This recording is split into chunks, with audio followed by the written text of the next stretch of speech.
Bonjour à toutes et à tous, j'espère que vous allez bien. Cela fait très longtemps que je n'ai pas stream. Malheureusement, j'ai des problèmes actuellement de mise à jour avec mon application OBS Studio, ce qui m'empêche de pouvoir streamer.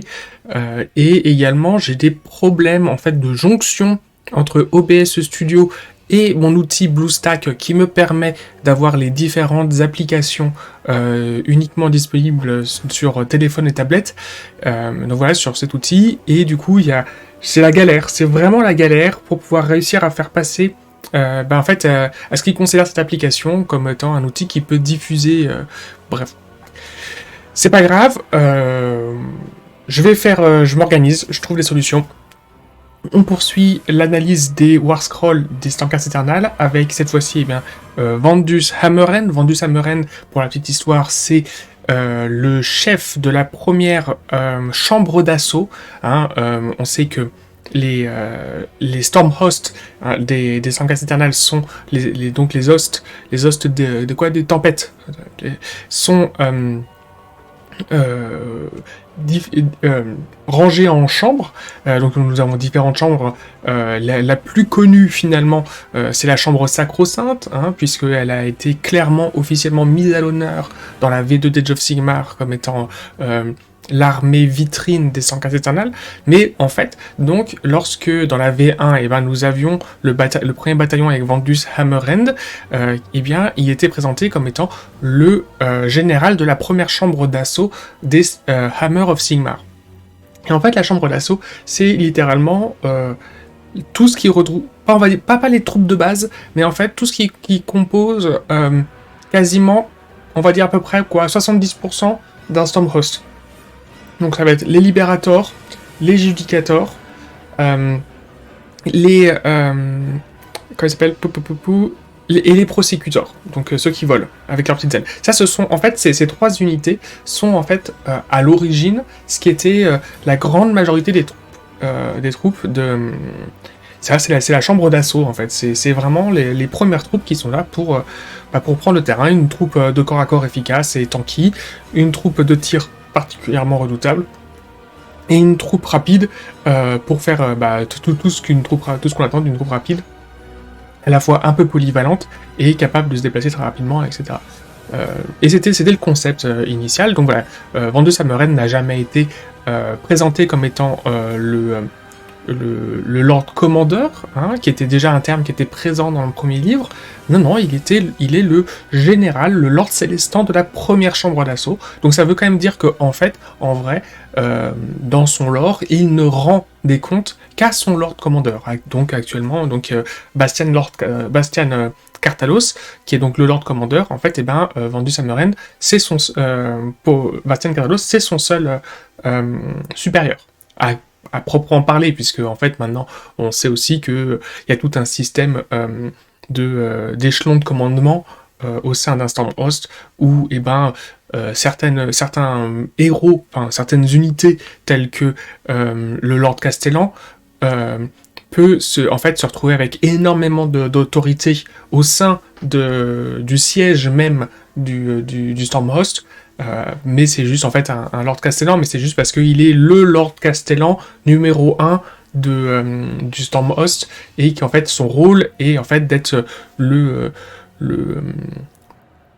l'espèce de protecteur, l'espèce de chambellan du premier château, quoi. Par exemple, pour vous dire, imaginons, il y a un Lord Castellan chez et comment il s'appelle, les Stormcast Eternal blanc et doré et bleu, les Knight Excelsior. Donc ils ont leur bastion principal qui s'appelle Excel6, qui est sur les terres de Gur, qui a d'ailleurs été mis en avant. Il y a toute une histoire, tout ça, avec l'attaque de ce gros bourrin de Kragnos, qui a lancé la V3. Donc Excel6, c'est le bastion principal des Knight Excelsior. À Excel6, il y a un Lord Castellan, et ce Lord Castellan, en fait, a énormément d'autorité. Voilà.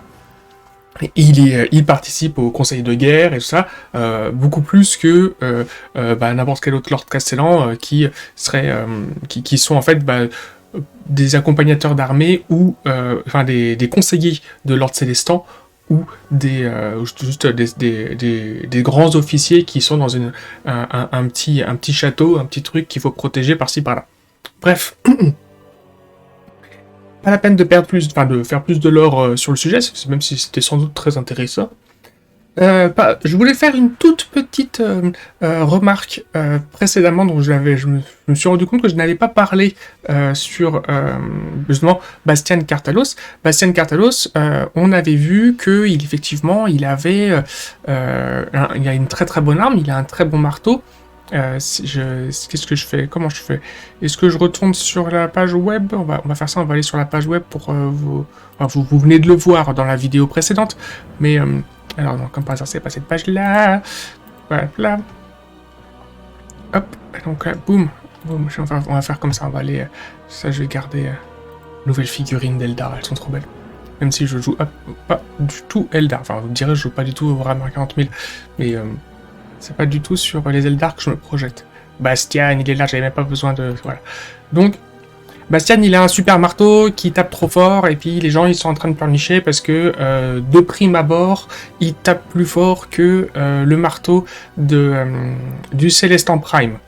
C'est vrai qu'il tape plus fort que le marteau du Célestan Prime. Et c'est pas une question... C'est pas stupide. Le marteau de Bastian Cartalos, il a été fait par Gruni. Il a été fait par Gruni, donc par le dieu forgeron des nains. Il me semble que c'est ça, hein. Gruni, c'est le dieu forgeron des nains. Donc c'est pas n'importe quoi, si je puis me permettre l'expression. Galmaraz, c'est pas n'importe quoi non plus, vous allez me dire. Mais alors, retour. Galmaraz, effectivement, c'est pas n'importe quoi. Je suis sûr que la figurine, elle est actuellement... Alors, on peut pas...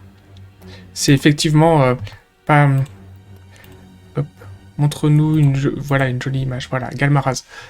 Mais Galmaraz, il a été fait par un forgeron nain. Pas par un dieu, hein. C'est une arme qui a été construite, peut-être sans doute par celui qui est considéré comme étant le meilleur des forgerons nains qu'il y ait jamais eu dans toute l'histoire du vieux monde, mais ça reste un mortel, si je puis me permettre l'expression. Pas un dieu. Alors, c'est vrai qu'il a côtoyé a priori de assez près les dieux nains, mais c'est pas un dieu. Donc, pour le lore, on peut accepter que, effectivement, Galmaraz, pour rentrer en pleine puissance, a besoin de se charger des énergies d'Azir avant de se téléporter à pleine puissance sur le champ de bataille. Effectivement, le marteau de Bastian Cartalos, lui, n'a pas besoin de ça. Il est très fort de base. Il pourra pas être plus fort tel quel, parce qu'en fait, c'est comme si Galmaraz était une arme à potentiel incroyable, mais qui a des stats de base qui sont super, mais moins que ce que fait de base un dieu. C'est comme ça. Parce que ça n'a pas été créé par un dieu. Voilà. Si vous voulez davantage de petites histoires qu'on appelle ça de l'or pour justifier vos je suis pas content, où je suis content, etc. Bon, voilà. Passons à la suite. Vandus Hammerhand, c'était une introduction qui était assez longue. 8 minutes d'intro pour ne pas parler de Vandus, si un peu. Bon, alors Vandus Hammerhand, qu'est-ce qu'on peut dire? Déjà, c'est la première figurine qui a été mise en disponibilité sur ces gros culs de Dracoth. Alors, du coup, effectivement, ça nous fait le Dracoth qui a la position la plus sympa de toutes, puisque, il est avec une patte en l'air, et puis une queue qui part un petit peu sur le côté, qui fouette, et le cou qui se tourne un petit peu, voilà. C'est vrai, c'est pas grand chose, mais c'est effectivement le Dracoth qui a la position la plus élancée de toutes, voilà, qui a les pattes les plus écartées de toutes, et voilà. Et nous avons en plus Vandus lui-même qui se tient dressé assez haut sur ses étriers et au-dessus de sa selle, voilà. Donc c'est une figurine qui est sympa. En plus, c'est une figurine qui se prête finalement assez bien à la conversion, que ce soit si vous voulez dégager tout le torse. Le bras, il est assez dégagé sur le côté, donc si vous voulez lui mettre une autre lame ou arme, excusez-moi, c'est tout à fait possible. Et en plus, la figurine est ainsi faite que ça ne la déséquilibrera pas, a priori, à part si vous mettiez du plomb à l'autre bout de l'arme. Vous pouvez aisément changer la tête, etc. etc. Donc voilà, pour le Dracotte, c'est plus compliqué, il a la tête tournée. Mais par contre, les plaques d'armure, elles, sont aisément changeables. Il me semble que ça fonctionne comme pour les Dracottes conventionnels. C'est des plaques... Alors, pour les pattes, non. Sur les, entre guillemets, les hautes cuisses, non, vous ne pouvez pas les changer. Par contre, la plaque ventrale, oui. Et j'ai un doute, non, les plaques aussi, les genouillères sont pas modifiables. Sur les Dracottes plus récents, enfin actuels, des troupes, vous pouvez changer les genouillères en plus. Et la plaque ventrale, bien entendu. Bon, ça c'est le petit truc, si vous... Je suis bête, j'aurais dû aller voir ici. Oui, c'est ça, vous voyez, tout ça c'est pas modifiable. Vous avez la plaque ventrale ici, que vous pourrez toujours changer. Voilà. Donc, oui, c'est ça. Oui, je ne me suis pas trompé. Revenons-en à notre, Lord Célestant, le premier des Lords Célestants, si on peut s'exprimer ainsi, et avec ses caractéristiques. Alors, j'avais mis de côté le bouquin, comme par hasard. Hop là, pardon pour le bruit de la chaise. Je vais le prendre en français, ça sera plus agréable. Pour la lecture, ce sera plus rapide, déjà que j'ai perdu un peu du temps à vous lire des choses. Voilà, Vandus Ammeren, le seigneur célestant Vandus Ammeren est un héros renommé des marteaux de Sigmar, chevauchant son Dracotte Kalanax. Il conduit sa chambre de guerrier de victoire en victoire sans jamais faillir à son devoir. Bon, victoire en victoire, c'est pas tout à fait vrai, il s'est quand même pris des gros coups dans la tête au début par la Gortide dans la V1. Mais c'était bien, c'était bien, je trouve, de présenter un héros qui se bastonnait très très fort et tout, et qui s'était retrouvé en fait avec Cortus Cool ou un truc comme ça, le chef de la Gortide de Korn, les premières fois il a galéré, hein, il n'a pas réussi à le tomber. Voilà. Donc nous avons cette petite stat, mouvement de 10, c'est correct, c'est pour de l'infanterie lourde, enfin pour de la cavalerie lourde, c'est correct. C'est toujours plus que les Juggernauts de Korn. Blessure 9. Alors, personnellement, je trouve que c'est un peu faible, blessure 9. Qu'est-ce que ça veut dire, blessure 9? Ça veut dire que, en gros, lui-même, il a a priori un score de blessure de 6, parce qu'aujourd'hui, les lords des Stormcast Eternal ont ce score-là de blessure, donc il a au minimum un score de blessure de 6, et ça veut dire qu'en fait, son gros toutou, enfin sa monture, elle a un score de blessure que de 3. Ça paraît un peu bizarre. Elle pourrait avoir 4 points de vie. Enfin, un score de blessure de 4, le gros toutou. Bon, bref, c'est pas grave, je pinaille, hein. Vous allez me dire, oui, mais attends, le Prime, Indrasta, Bastien Cartalos, ils ont que 8, un score de blessure de 8. C'est vrai. Mais il me semble que c'est pour permettre, au moins à Bastien Cartalos, je sais pas pour Indrasta, pour le Prime c'est sûr que c'est pas possible, mais leur permettre de bénéficier de... attention messire, hein, de pouvoir bénéficier du -1 pour toucher lorsqu'ils se font cibler au tir, et lorsqu'ils sont proches d'une troupe qui a... il faut être à moins d'1 pouce, je crois, ou à moins de 3 pouces d'une unité qui a plus de 3 figurines.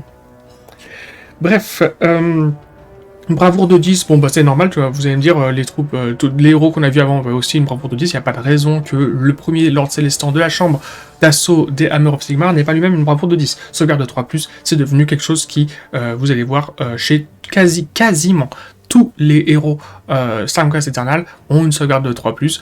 Bon bah voilà, écoutez, c'est très bien. On va pas s'en plaindre. Nos aptitudes à proprement parler. Nous avons une première aptitude de tir qui est, pour moi, le seul bémol que j'ai avec cette unité, et quand je parle de bémol, c'est en fait un bémol qui est pour moi systématique à toutes les unités de Dracotte.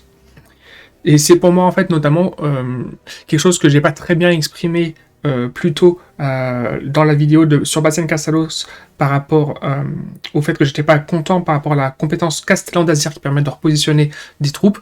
Là pour moi c'est le même biais pas d'erreur, parce qu'on va pas dire qu'ils ont fait une erreur chez Games, mais de manière de penser qui personnellement n'est pas la mienne sur l'équilibrage. Donc concrètement, explosion orageuse, ça a une portée de 12, c'est une attaque. Alors on va bien sûr aller voir ci-dessous l'aptitude, explosion orageuse, N'utilisez pas la séquence d'attaque pour une attaque d'explosion orageuse. À la place, jetez un dé. Sur 4+, la cible subit D3 blessures mortelles. Et en fait, c'est le trop aléatoire de ce putain de 4+, qui me pose problème, tout simplement. Voilà, c'est 50% de chance, c'est beaucoup trop aléatoire. Alors, non seulement en plus là on est sur des unités de héros, donc je considère que ça devrait être de base sur du 3+, parce que faut avoir un tout petit peu de fiabilité. Vous allez me dire la fiabilité elle est pas incroyable, mais c'est toujours ça de prix. C'est pas du 2+, hein. C'est pas fiable, mais la 4+, je trouve quand même que c'est nul, en fait, con. Voilà. Moi personnellement je trouve ça con, en fait. Déjà, je trouve ça con sur de la cavalerie lourde d'élite, parce que maintenant ils ont le mot-clé élite, que sont donc les troupes de Concussor, Fulminator, Desolator, etc. Et oui, c'est ça, Fulminator, Concussor, Tempestor, et Desolator. Je trouve ça con que déjà de base, pour de la cavalerie lourde, leur gros semi-drake, là, leur dracote, soit pas foutu de fiabiliser leur tir de feu éclair, là, l'espèce de décharge d'éclair. Et des 3 blessures mortelles, c'est... en fait, je le comprends comme ça. En fait, c'est des 3 blessures mortelles, c'est assez aléatoire sur le dégât, mais quand même, les trucs, ils touchent, quoi. Quand tu te le prends en pleine tête, tu te le prends en pleine tête. Voilà. Si ça avait été quelque chose comme 2 blessures mortelles flat ou 3 blessures mortelles flat, je comprendrais, parce que là, il faut un peu gamble, parce que c'est quand même très, très cash, très fort. Mais là c'est très aléatoire, surtout du long. Je trouve ça dommage, et plus que dommage, je vais pas plus me répéter, voilà. Nous avons ensuite Heldenson, le fameux marteau que brandit notre cher Vandus Hammerhand. Donc, portée de 2, 3 attaques en 3+, 2+, perforation de 1, dégâts 3. Alors effectivement, on aurait envie qu'il ait une meilleure perforation, hein, puisque aujourd'hui on est quand même dans un jeu où l'armure a pris beaucoup de place et a un énorme impact. Personnellement, oui, je trouve ça un peu dommage que il n'y ait pas la possibilité d'avoir une meilleure perforation, sachant que, lui, à la différence des Concussors, ou même du Lord Célestant, qui non nommé, donc lui c'est le Lord Célestant sur Dracote nommé, mais il y a les Lord Célestants non nommés qu'on verra plus tard, eux, ils ont donc accès à toute une rangée d'armes, disponibles, ils peuvent exploiter différentes armes à sélectionner au début de la partie, et bien sûr cette... avant le début de la partie, le marteau du gars va, sur un 6 pour toucher, faire flat 2 blessures mortelles. Ce marteau qui est nommé, qui s'appelle Heldenson, ne fait pas ça. Ça, c'est dommage. C'est dommage, il ne fait pas de blessures mortelles. Du coup, on aurait pu un petit peu booster sa perforation d'armure. Voilà. Mais bon, peut-être qu'ils se sont dit, oh là là, si on fait ça, on va être trop proche de l'arme Uscavar le Scindeur de Bastien Cartalos. Ça va faire une arme trop forte. Déjà que Vandus Hammerhand a des super aptitudes, il va être trop fort. Bon, ça reste quand même une bonne arme. Hein. 3 attaques, 3+, 2+, perforation de 1, dégâts 3, c'est quand même assez fiable. Mais finalement, ça en fait une bonne arme qui est assez proche de ce qu'on verra plus tard chez d'autres unités qui valent beaucoup moins cher. Mais Vandus Hammerhand, on le prend pas. Vous allez voir, pour son aptitude au corps à corps, on le prend pour ses aptitudes de boost de ses autres troupes, de ses aptitudes de synergie. Enfin, on va voir les griffes et les crocs du Dracote, portée de 1, 4 attaques en 3+, perforation de 2 cette fois-ci, et dégâts 2. Donc ça, c'est de toute façon une ligne d'attaque qu'on va retrouver systématiquement chez tous les Dracotes de l'armée. Ça valait bien la peine de donner un nom à ce Dracote si en fait, il fait tout pareil que les autres, il crache pareil son éclair, et il se bat tout pareil. Bon, c'est pas grave. Ensuite, on a la petite info de la monture, cette unité... c'est pas ici qu'il faut que je le baisse, c'est... Oups là, voilà. Hop là. Cette unité Dracote est armée de son explosion orageuse, et de ses griffes et de ses crocs. Ensuite, nous avons la règle sur Heldenson. Je vais retirer ma souris qui est devant. Tchouk. Heldenson, Ajoutez la caractéristique d'attaque de l'Eldenson de cette unité si celle-ci a effectué un mouvement de charge au même tour. Bon bah écoutez, c'est quelque chose qui est tout à fait lambda, c'était déjà le cas en V2 et en V1, cette attitude-là, elle n'a pas changé par rapport à avant. Vous me direz, la majorité des autres attitudes n'ont pas changé, mais peu importe.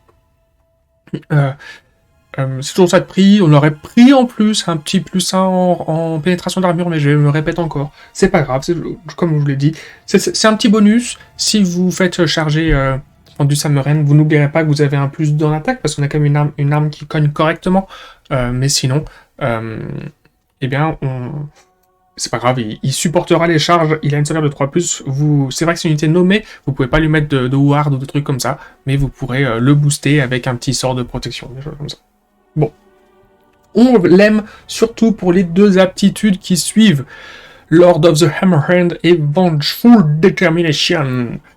Alors, Seigneur des Hammerhand, n'effectuez pas de test de déroute pour les unités marteau de Sigmar, amis entièrement à 24 pouces de cette unité. À 24 pouces, c'est quand même très large sur un socle de cavalerie monstrueuse. Donc c'est cool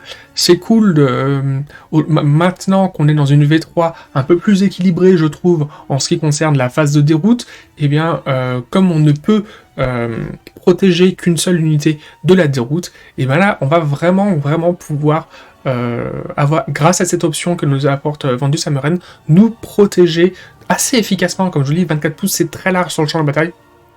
On va pouvoir protéger nos troupes de la déroute.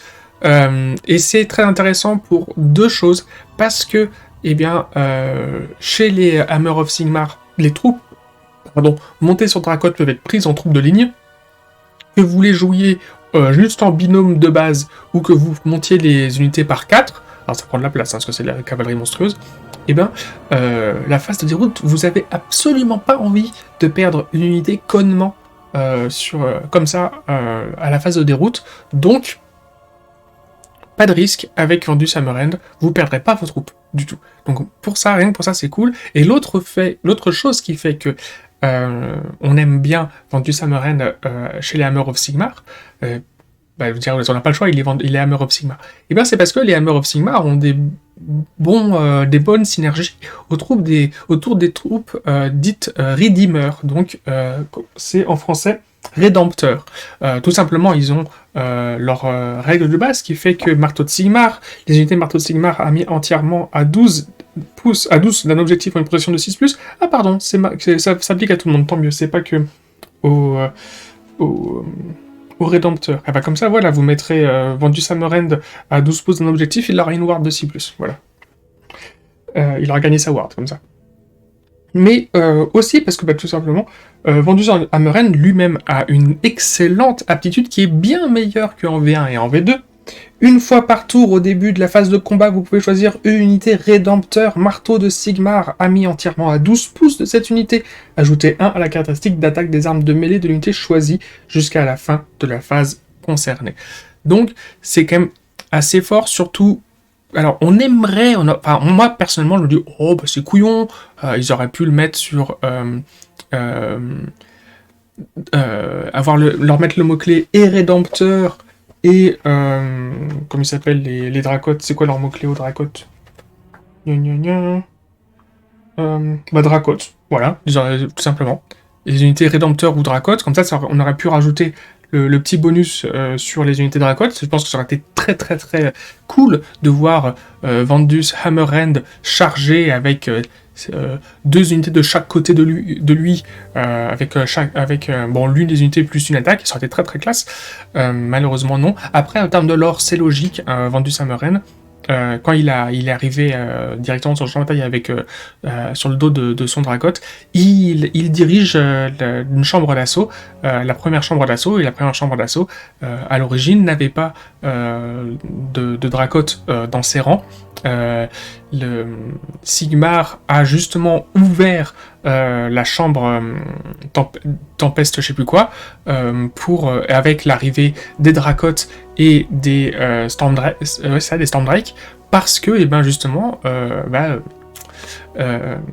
Vandus Hammerhand galérait à mort contre la Gortide de Corguscul et du coup contre les troupes de Khorne, et c'est notamment ce qui a permis de renverser la vapeur, c'est l'arrivée des troupes de Dracoth et des troupes de Stormdrake. Mais finalement, en fait, Vandus Hammerhand lui-même ne dirige pas une cavalerie de Dracoth, il dirige des troupes de chambre d'assaut, et même précisément en fait des Liberators. Autour de lui, il a des Liberators. Alors, grâce à Vengeful Détermination, bien entendu, on ne va pas le jouer avec pardon, je bafouille, avec des Déterminators, avec des Libérators. On va le jouer aujourd'hui avec des Vindictors, hein, cette nouvelle unité qui, sur des 6 pour toucher, fait une blessure mortelle. Bah, bien entendu, leur rajouter une attaque à cette unité sera toujours, enfin, ce qui est le plus intéressant. C'est ce qui est le plus intéressant aujourd'hui. Voilà tout ce qu'il y a à dire sur Vandus Hammerhand. Alors, Vandus Hammerhand donc coûte 205 points. Il a descendu de 215 à 205 points à la FAQ de décembre, il me semble. Personnellement, je l'aurais joué, même. J'avais déjà fait des listes d'armées où je souhaitais le jouer à 215 points. Il a perdu 10 points. On ne va pas s'en plaindre. C'est très bien. En vérité, je trouve qu'il pourrait encore perdre 10 points.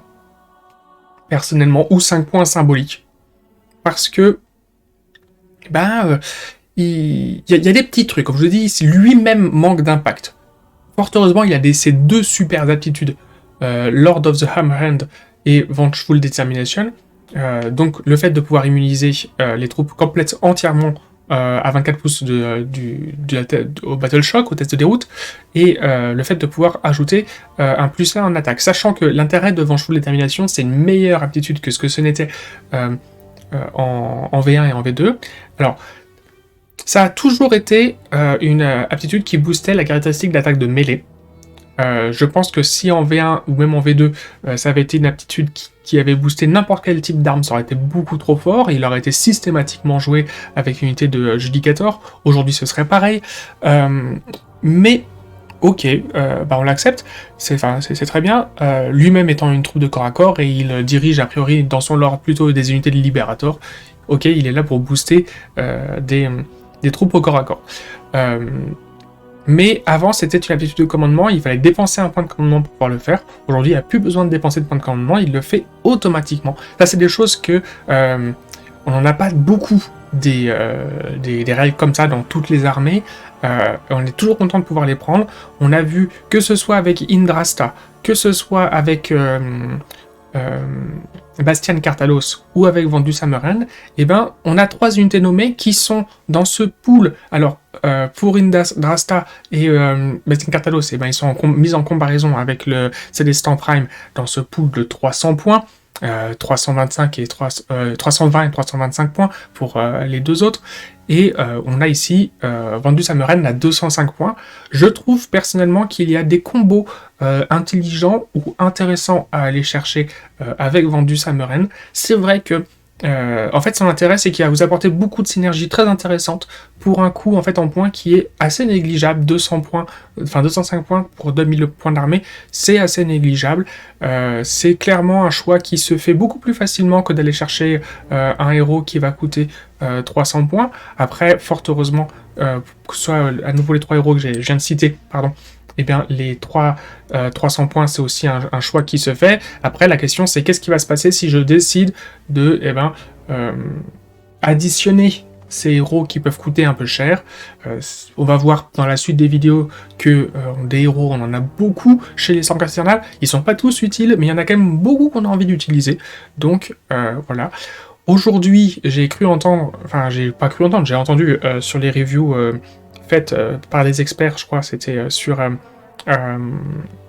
dans les vidéos du Squig Herd, que a priori la majorité des armées de Stormcast Eternal qui étaient jouées aux États-Unis, c'était des armées qui étaient sur du Hammer of Sigmar. Je pense qu'effectivement, j'ai pas vu les listes d'armées. Mais je pense que ce sont des armées qui mettent en scène soit Vandus Hammerhand, soit Bastien Cartalos, ou même les deux, parce qu'on va voir par la suite que les autres héros nommés Hammer of Sigmar, c'est pas tout à fait ça. C'est pas tout à fait ça. Il y en a quelques-uns qui sont utilisables dans des stratégies comme Gabriel Surheart, qui est moins intéressant qu'avant, qui l'est toujours, malheureusement un peu trop cher, on va le voir plus tard, mais il y a encore des choses à exploiter avec cette unité-là, ou encore même avec d'autres, mais clairement, les deux héros qui sont les deux héros nommés qui sont le haut du panier des Hammer of Sigmar, des héros, voilà, eh bien, on vient de les voir. Ce sont Bastien Cartalos et Vandus Hammerhand. Alors, voilà. Certains disent que Vandus Hammerhand ne tient pas la comparaison avec son équivalent non nommé, le Seigneur Célestant générique sur Dracoth. Je pense que c'est absolument faux, notamment parce que en fait, le Seigneur Célestant sur Dracoth n'apporte pas ces deux bonus très très intéressants de synergie que sont donc, je le répète, Lord of the Hammerhand et Vengeful Determination. On en a fini avec Vandus Hammerhand, ça a été assez long, mine de rien, 30 minutes de vidéo. Je vous remercie beaucoup pour votre attention. Je vous dis juste avant de finir, je vais vous faire le vlog 25 dans la foulée, où je vais vous présenter des armées, l'armée en fait que je suis actuellement en train de peindre et monter de Hammer of Sigmar, qui met en scène Vandus Hammerhand. Je vous remercie beaucoup et à très bientôt.